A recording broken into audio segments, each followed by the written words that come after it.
Thanks for tuning in. You're listening to Gnostic Studies, and we'd like to continue with our Gnostic Astrology series. But before we jump into today's material, we're going to review the previous material. If you have any questions or comments, please feel free to leave it in the comments area. And what you're looking at there on the screen is the PDF summary of the chapter we read in the previous class. And if you want to access it, it's at the bottom of the same webpage. So we've been talking about Aquarius. We're in Aquarius. And in fact, today is February 4th. And it's said to be the day or the anniversary of the beginning of the age of Aquarius in 1962, I believe it is. So it's a special day, and we're in Aquarius. We're studying Aquarius today, too. So we read Viracocha's Rosicrucian Zodiacal course in the previous class, and so we studied what he said about Aquarius. He talks about the calf and the nervous system, the calves, the lower part of the leg. He says we've arrived at the constellation of Aquarius, which has its corporeal point in the calves. Fluidic emanations which are charged by eroticism meet in this part of the body. We call attention to this from our point of view in order to show the importance of our practices in these extremities. Right? We've been going through and looking at all the different parts of the body that correspond to the different zodiacal signs. We started with the head, and then the throat, and then the shoulders and the chest, the heart.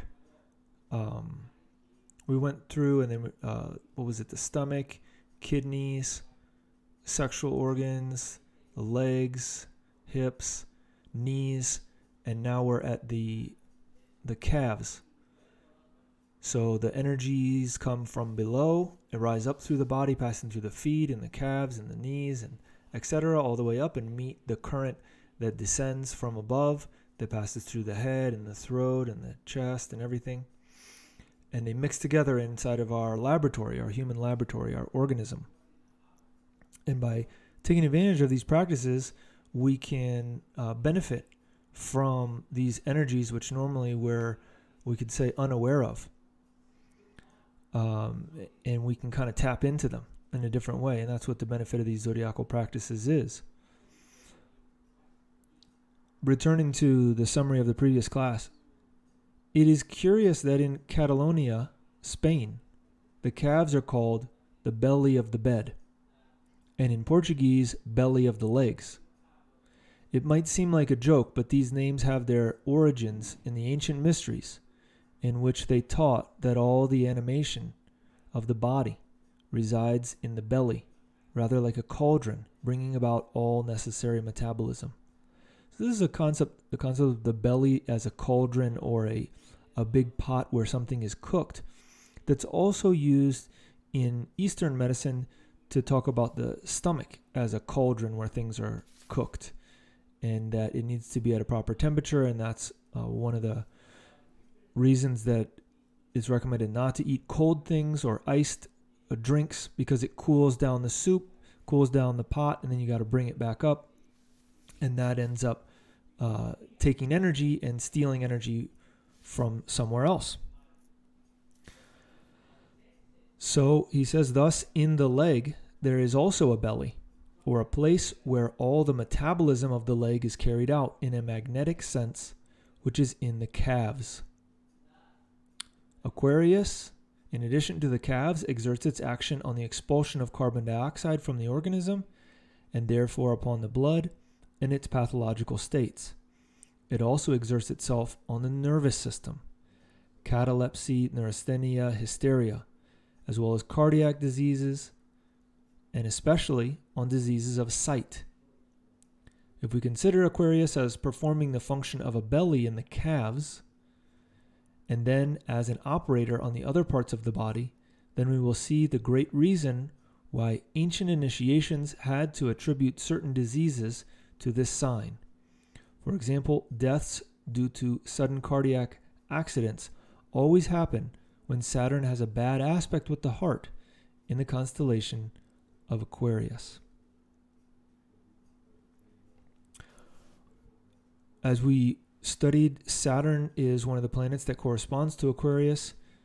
Some treatises of magic, he said, tell us that children born under the influence of Aquarius are difficult to educate, and that nothing is ever achieved with harshness and punishment, but it is rather the gentleness with gentleness and pampering, and that instead of caressing the head, it is better for us to caress the calves of those Aquarian children. Nowadays, nobody even, well, I guess some people do still caress the head, but certainly not in school, at least in America, in the United States. The eyes of those born in Aquarius are very expressive when the karma and the heritage, which in summary are the same thing, has not extinguished their shiny brightness. We mentioned this sentence before in the class. He says, the karma and the heritage, which in summary are the same thing. Interesting statement. The eyes are something like two ecstatic and radiant bright stars, and it would be sufficient to look upon the face of an Aquarian in order to find the constellation under which they were born. They also have fine and delicate hands that invite us to caress. Additionally, they have a special, outstanding instinct for all things. There is also a conspicuously labeled selfishness, coveting everything for themselves. They know how to perfectly scrutinize the path forward in order to succeed in any enterprise, making of it the best possible. It is not important to them if they harm others in order to achieve their defined purposes. Under the influence of Saturn Aquarius, we have great theosophists, fighters for religious principles, idealists, revolutionaries and inventors are born. And then he gives some examples there.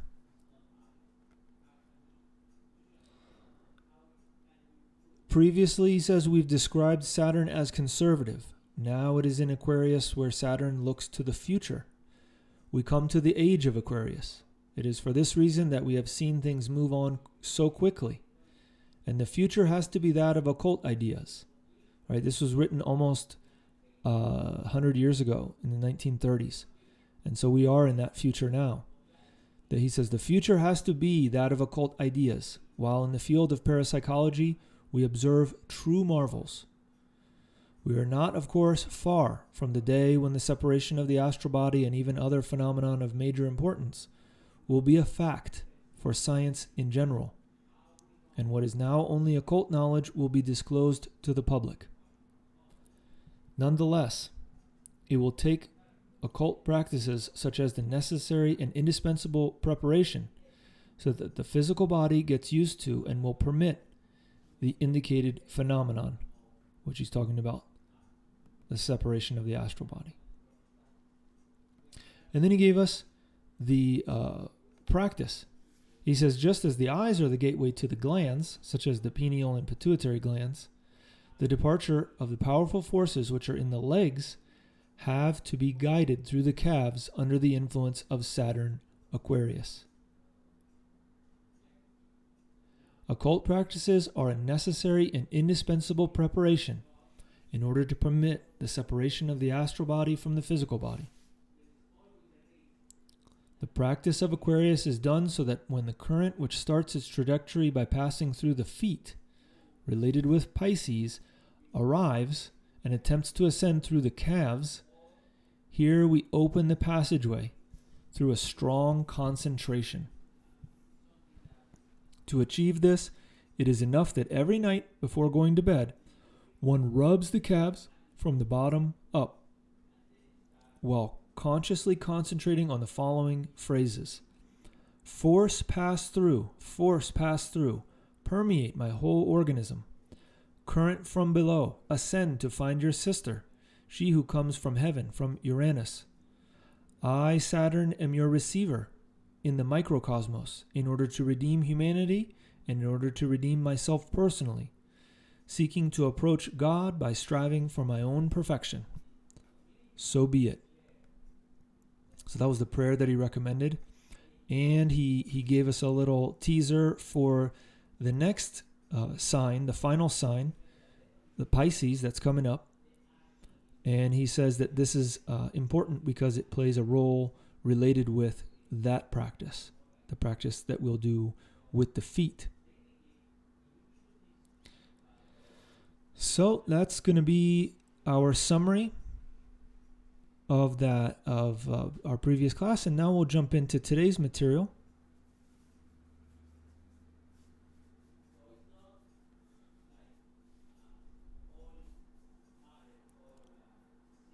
Today we're reading from Samael and Weor's Zodiacal course.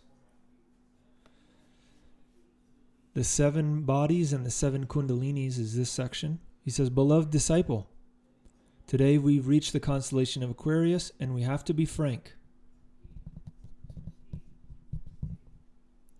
Christification is achieved in parts, body by body.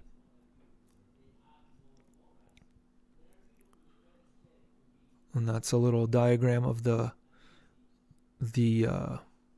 different bodies according to the tree of life there on the right.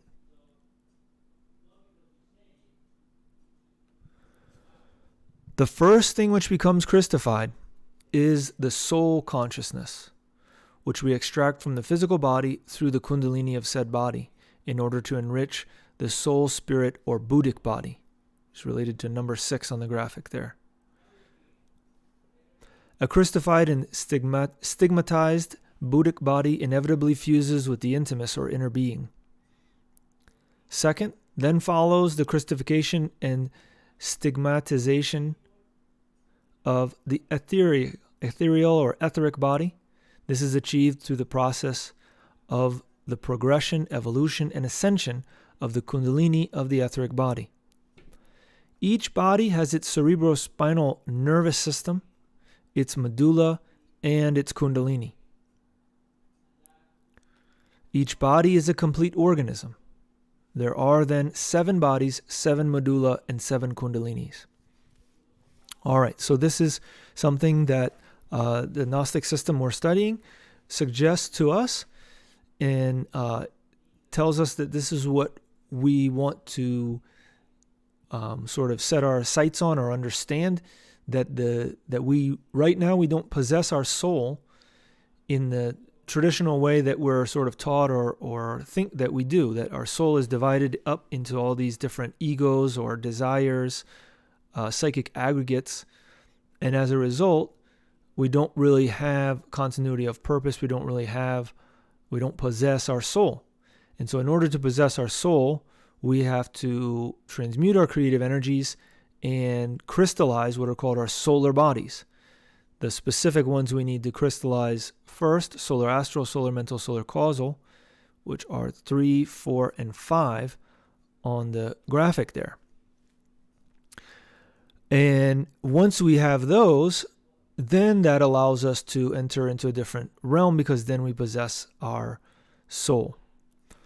So in this system that we're studying, at least for us at Gnostic Studies, we called the creation of these 3 bodies Hermetic Masonry because we could say that there's 3 steps related to apprentice, companion, and master, because to achieve the authentic degree of mastery, we need to have our solar causal body. In any case, that's another class. We gave that class. You can look that up online if you're interested in such things. But we have here this table which shows the things we need to create and work with, and then the corresponding Kundalinis, because the idea is that we need to create these bodies with our creative energy, and then we can transmute that energy, awaken the fire that corresponds to Kundalini in those bodies, and then raise the fire so that we have the Kundalinis. Returning to the text we're reading, after difficult efforts and terrible and painful ordeals, we have achieved the total ascension of the golden Kundalini of the etheric body. Then the Son of the Father shines through the rain of the night, and the star of 5 points shines upon the head of the sage, indicating that one has been given a passing mark in all the painful ordeals. The date of the second initiation of major mysteries of the sage is then set, and one enters happy and victorious into the temple in order to receive the second initiation of major mysteries.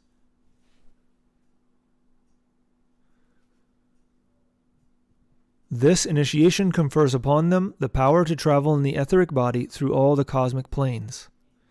The Kundalini of the etheric body opens all the faculties of the etheric body. The psychic extract of the etheric body is absorbed by the intimus little by little. Then follows the crystallification and stigmatization of the solar astral body. The Kundalini of the solar astral body is the color of lightning and awakens under the guidance of a specialist. It opens the chakras of the solar body, of the solar astral body for us. Therefore, the full and total development of chakras of the chakras of the solar astral body is obtained with the third Kundalini, which is the Kundalini of the solar astral body.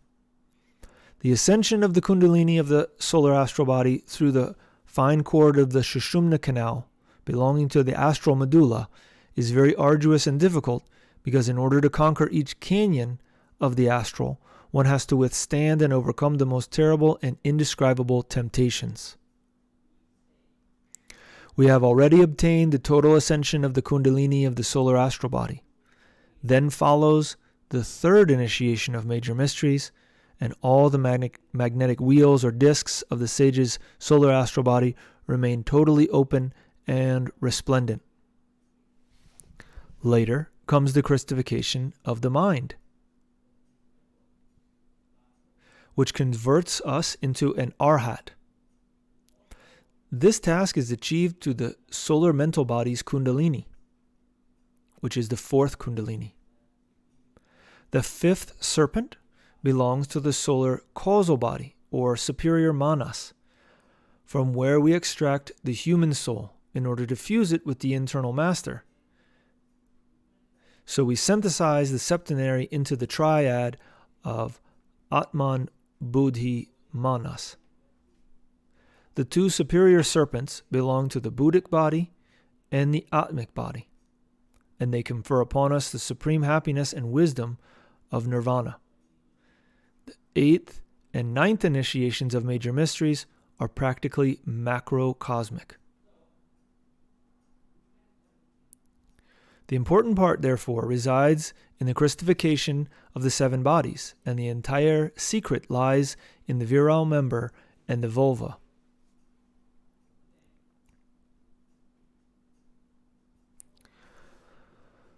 The fire of the Kundalini. The fire of the Holy Spirit rises from the seminal substance, which converts us into gods. But the fire of the Holy Spirit has 7 degrees of power, which are the fire's 7 degrees of power.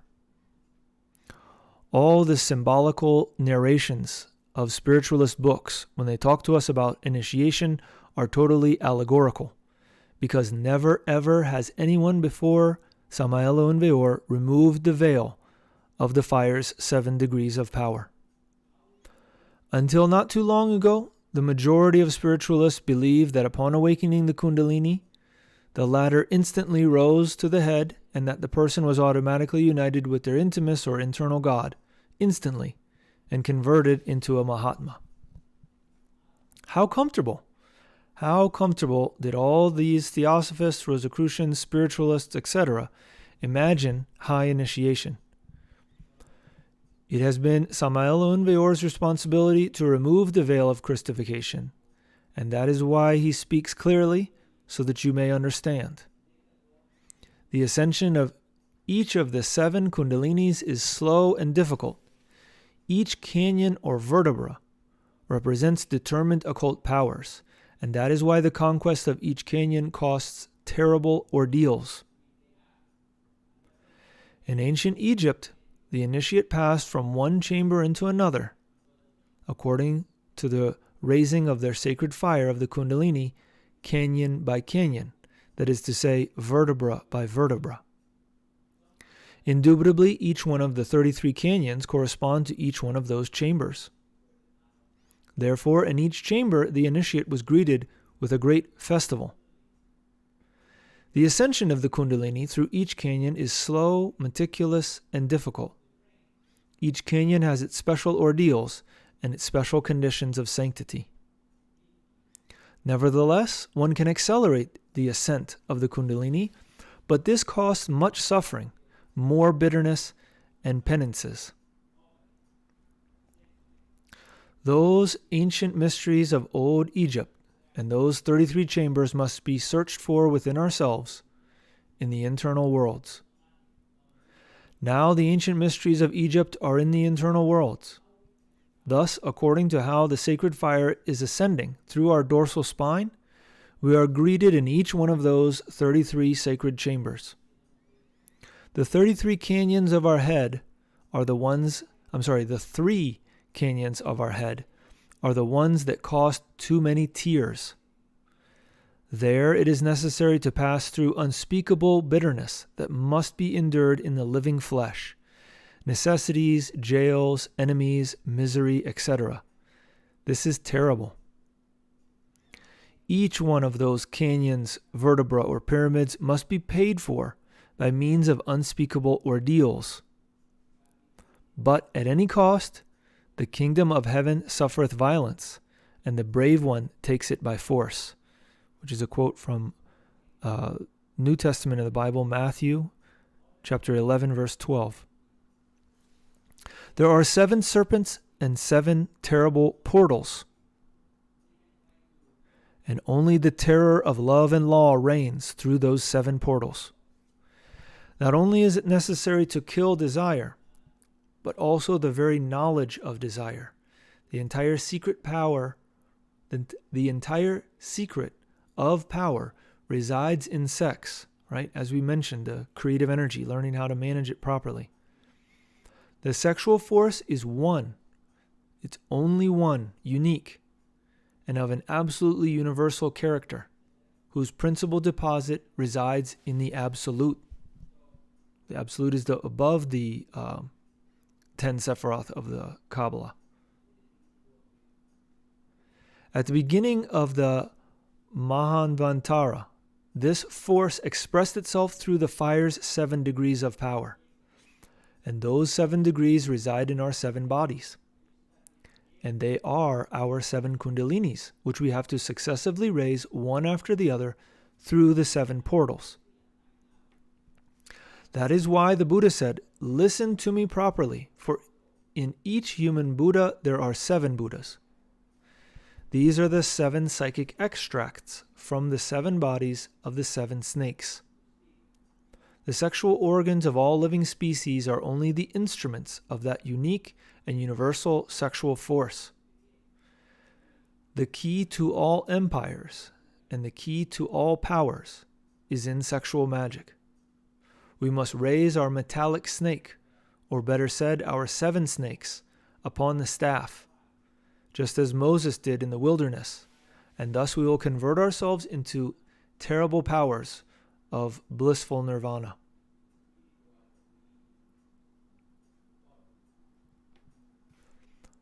Esoteric attributes of Aquarius.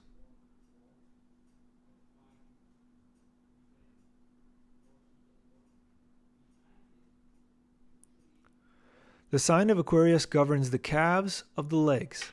The Brazilians call the calves ventres das pernas, or matris dos pernas. Translated, it means belly of the legs or womb of the legs. Primitive hermaphrodite beings reproduced by spores, and those spores used to detach from the calves of the legs. The calves are extremely erotic, and that is why every man feels sexually attracted to the woman who has beautiful calves. The terrestrial and celestial forces meet there, combining themselves mutually together. right? The current from above and the current from below meet. The following practice will be done during this sign. While massaging one's calves from below upwards, the disciple will pray like this. Energy, pass through. Energy, pass through. Penetrate into my organism. Current that comes from below, ascend to unite with your sister.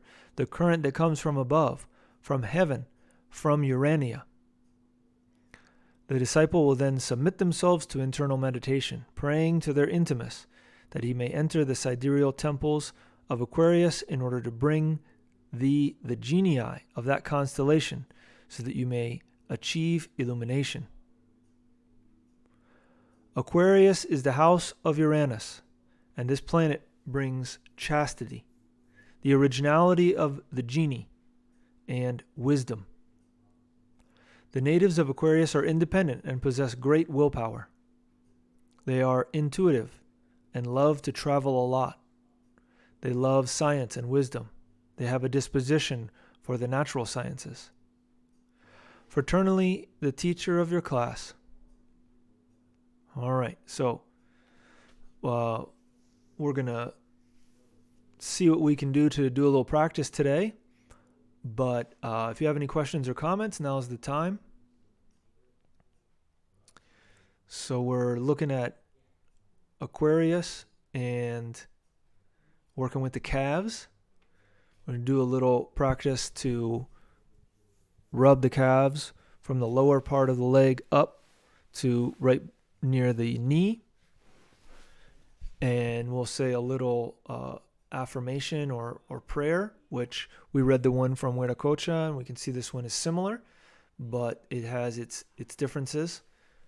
And then we'll do the practice to work with the genie of Aquarius, which is a practice to enter into the heart temple, to ask our Father to ascend to the heart temple of the genie of Aquarius, and to ask that genie to descend, to come to our location, and to help us awakening our faculties or giving us illumination.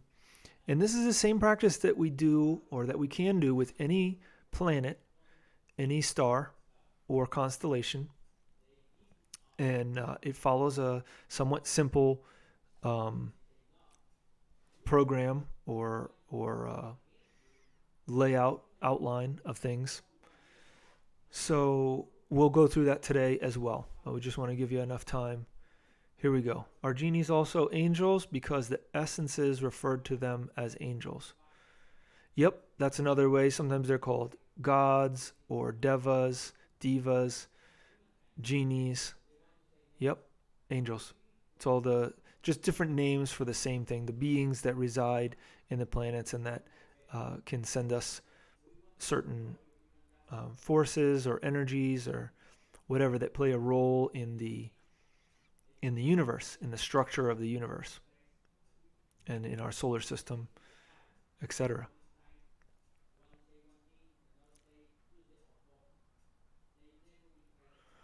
All right, well, let's jump into it then. So we've got that on the screen there as usual. If you need to download the notes, they're there for you to take a look at the bottom of the page. So first what we'll do is we'll start by massaging our calves, starting towards near the heel and moving our way up, massaging with our hand, going up towards behind the knee, and then returning back down and massaging back up. And while we do this, we can say this affirmation or prayer: energy pass through, energy pass through, penetrate into my organism, current that comes from below, ascend to unite with your sister, the current that comes from above, from heaven, from Urania. Let's switch to the other side now. Massaging the calf all the way up. Energy pass through. Energy pass through. Penetrate into my organism. Current that comes from below, ascend to unite with your sister, the current that comes from above, from heaven, from Urania. Wiracocha recommended that we do it before going to bed. But the important thing is to do it, right? If you can do it before bed, great. But if you can't, then, do it when you can. Next, we're going to find a comfortable position. And you can sit in a chair. I recommend sitting in a chair. You can also lay down. And we want to take a couple minutes here, probably about 5-10 minutes. We're just going to relax. Take a couple deep breaths. Start concentrating on being present. Bringing our awareness to the moment. Putting aside everything else. It can be there when we get back. But for this moment, we need to concentrate on what we're doing. And next, we want to focus our mind inwards after we've made ourselves a little bit drowsy. And we pray to our inner master. So let's give it a little time to relax. If we wanted to, we could do a pranayama here or a transmutation, English transmutation exercise.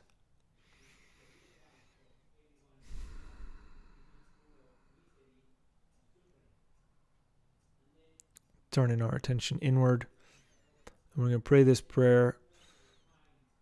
My Father, transport yourself now to the sidereal temples of Aquarius. Enter through the doors of the heart temples, making the salutes which you already know, and beg the sidereal genii of those stars and their angels to descend and to come to me so that I may achieve illumination. And we cross our hands over our chest with the fingers at the level of the shoulders, with the right arm over the left. We bow to the right, inhale and say Jakin. Jakin. And we bow to the left. We come back to the center and then bow to the left. Boaz. Come back to the center. And then we pray to our inner being. Again, my Father, take the 7 sacred steps within towards the interior of the temples and kneel down at the feet of the principal genii of Aquarius, begging them and their angels to come and help me to achieve illumination. And now we'll do mantram Aum 4 times, and then we'll sit quietly for meditation for a few more minutes.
let's just relax, continuing to concentrate on our interior.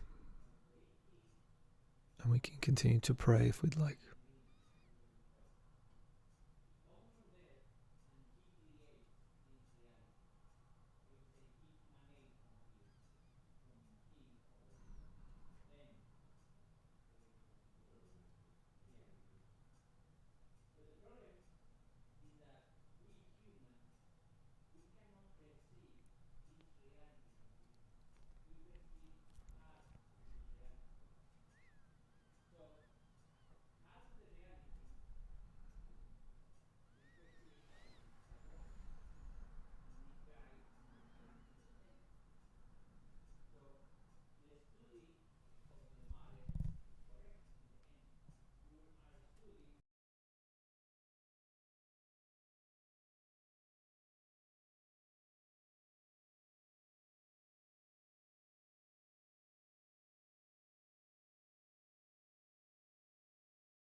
Let's start bringing ourselves back.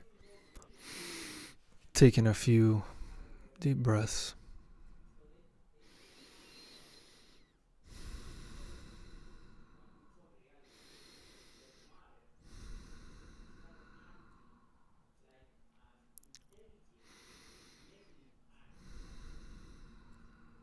Whenever we feel ready, we can bring the practice to a close, coming back to the room and opening our eyes.